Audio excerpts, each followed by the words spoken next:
నమస్తే ఫ్రెండ్స్.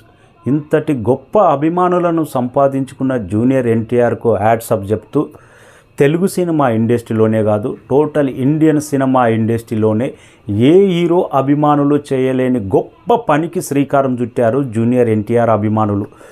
మొన్న ఎన్టీఆర్ అభిమానులు మేనిఫెస్టో రిలీజ్ చేసినప్పుడే మీడియాలో కానీ ప్రింట్ మీడియాలో కానీ అందరూ అవాక్కయ్యారు. ఎన్టీఆర్ అభిమానులు మేనిఫెస్టో రిలీజ్ చేయడం ఏంటి? మేనిఫెస్టో అంటే ఏ పార్టీ కానీ, ఏ రాష్ట్రంలో అధికారంలో ఉన్న పార్టీ కానీ అధికారంలోకి ఎలక్షన్ టైంలో అధికారంలోకి వస్తే మేము ఇవి చేస్తామనే మేనిఫెస్టో రిలీజ్ చేస్తారు.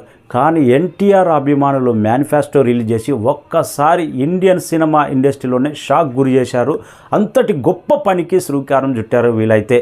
గతంలో నల్లారి సాయి ఎన్టీఆర్ పేరు మీద రా ఎన్టీఆర్ అనే సంస్థ స్థాపించి కరోనా టైంలో కానీ తర్వాత కానీ పేదలకు రైస్ అందజేయడంలో కానీ, బట్టల పంపిణీలో కానీ, పేద విద్యార్థులకు ఫీజు కట్టడంలో కానీ, బుక్స్ అందజేయడంలో కానీ ఇలాంటి గొప్ప పనులు చేస్తూనే ఉన్నారు. వ్యవసాయానికి చేయూత కానీ రకరకాలుగా పేదలకు సహాయం చేశారు. కాబట్టి పేదల నుంచి ఎంతో గొప్పగా దీవెనలు ఉన్నాయి కాబట్టి, ఎంతో సహాయం అందించారు కాబట్టి ఆ సక్సెస్ఫుల్గా ఈరోజు రా ఎన్టీఆర్ టీం మేనిఫెస్టో రిలీజ్ చేసే స్థాయికి వెళ్ళిందంటే ఎంతటి గొప్ప సహాయం చేస్తే ఈ స్థాయికి వచ్చి ఉంటారు.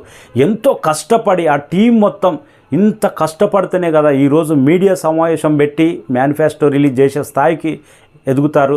వీటన్నిటికీ కారణం వన్ అండ్ ఓన్లీ ఎన్టీఆర్ అని నల్లారి సాయి చెప్పినప్పుడైతే హ్యాట్సప్ చెప్పాలి. గతంలో టెంపర్ ఆడియో ఫంక్షన్లో ఎన్టీఆర్ చెప్పిన మాటలు ఇప్పటి నుంచి నా అభిమానులను కాలర్ ఎగరేసుకొని ఉండేటట్టు చేస్తా, నా అభిమానులు కూడా ఆ స్థాయిలో ఉండాలని ఆ టైంలో చాలా ఎన్టీఆర్ అభిమానులే కాదు ఇతర హీరోల అభిమానులు, నార్మల్ ప్రేక్షకులు కూడా ఎంతో ఇన్స్పైర్ అయ్యేలాగా ఎన్టీఆర్ స్పీచ్ ఉంది. ఎన్టీఆర్ స్పీచ్ ఎక్కడిచ్చినా కానీ చాలామందికి ఆ స్పీచ్ ఇన్స్పైర్ అయ్యి ఏదో కొంచెం సక్సెస్ఫుల్గా తోడవుతుంది. ఆ మాటలు తీసుకొని ఒక సంస్థ స్థాపించి ఎన్టీఆర్ పేరు మీద ఈరోజు మేనిఫెస్టో రిలీజ్ చేసే స్థాయికి ఎన్టీఆర్ అభిమానులు వెళ్ళారంటే ఇంకా ఎన్టీఆర్ ఎంత స్ఫూర్తిగా మాట్లాడితే ఎంత గొప్పగా ప్రజల్లోకి వెళ్తుంది అనే దానికి ఇదే నిదర్శనం. ఇంకా యువతరానికి చేయూత, భావితరానికి బాట, వ్యవసాయానికి చేయూత, ఇక యుద్ధానికి ఆయుధం, మిషన్ 2029 అనే టార్గెట్ పెట్టుకొని ఈ సంస్థ చాలా గొప్పగా పనిచేస్తుంది. ఇప్పటికే ఎంతోమందికి సహాయం చేసిందంట. ఎప్పుడైతే మేనిఫెస్టో ప్రకటించారో రాజకీయ నాయకులు, కొందరు లీడర్లు కానీ ఈ టీంను ఎలాగైనా నీరుగారించేయాలి, ఈ టీంను ఎలాగైనా విడగొట్టేసేయాలి, వీళ్ళలోని వీళ్ళకే కుట్రలు పెట్టి కుతంత్రాలు పెట్టి వీళ్ళనే తన్నుకునేటట్టు చేయాలని రకరకాలుగా ప్రయత్నించారంట. అది లేటెస్ట్గా మొన్న వీడియోలో కూడా తను చెప్పాడు, మా టీంను విడగొట్టాలి, మమ్మల్నే ఏదో బదనాం చేయాలి అన్నట్టు ప్రయత్నం చేస్తున్నారని మీడియా సమావేశంలో చెప్పారు. ఎవడైనా కానీ రాజకీయ పార్టీ అయినా ఇతరులు ఎవడైనా కానీ గొప్ప మంచి పని చేస్తుంటే ఇండియాలోనే ఫస్ట్ టైం ఒక హీరో అభిమానులు ఇంత గొప్పగా చేస్తుంటే అందరూ సహకరించాలి.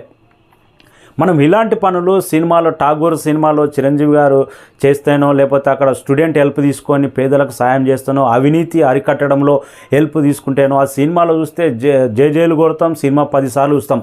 నిజ జీవితంలో ఇంత గొప్ప పని ఎన్టీఆర్ అభిమానులు చేస్తున్నప్పుడు అందరూ హ్యాట్సప్ వెల్కమ్ చేయాలి. నిజంగా మిషన్ 29 వాళ్ళు ఈ మేనిఫెస్టో చూస్తుంటే చాలా సూపర్గా అనిపించింది. మేనిఫెస్టో జస్ట్ ప్రకటించడమే కాదు, దాని ఆచరణలో పెట్టారంట.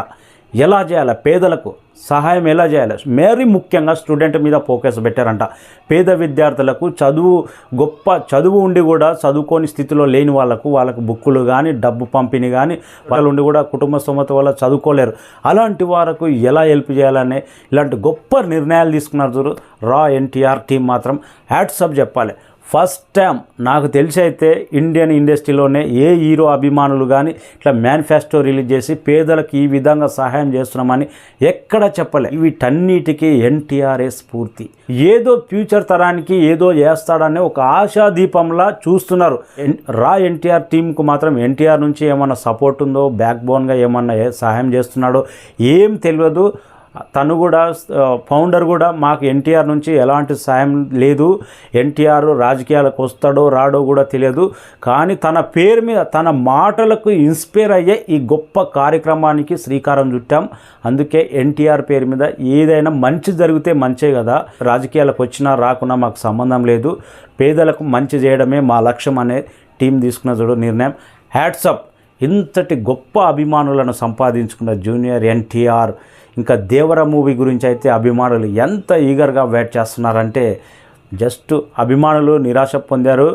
ఏప్రిల్ 5న వస్తుందని ఎంతో ఇంకా ఉత్సాహంగా ఉన్నారు. మొత్తం మీద అయితే దసరాకు వస్తుంది, విజయదశమికి, విజయ దుందుబి మోగియనికే వెయిటింగ్. గొప్ప పనులు చేస్తున్న ఎన్టీఆర్ అభిమానులకు హ్యాట్స్ ఆఫ్.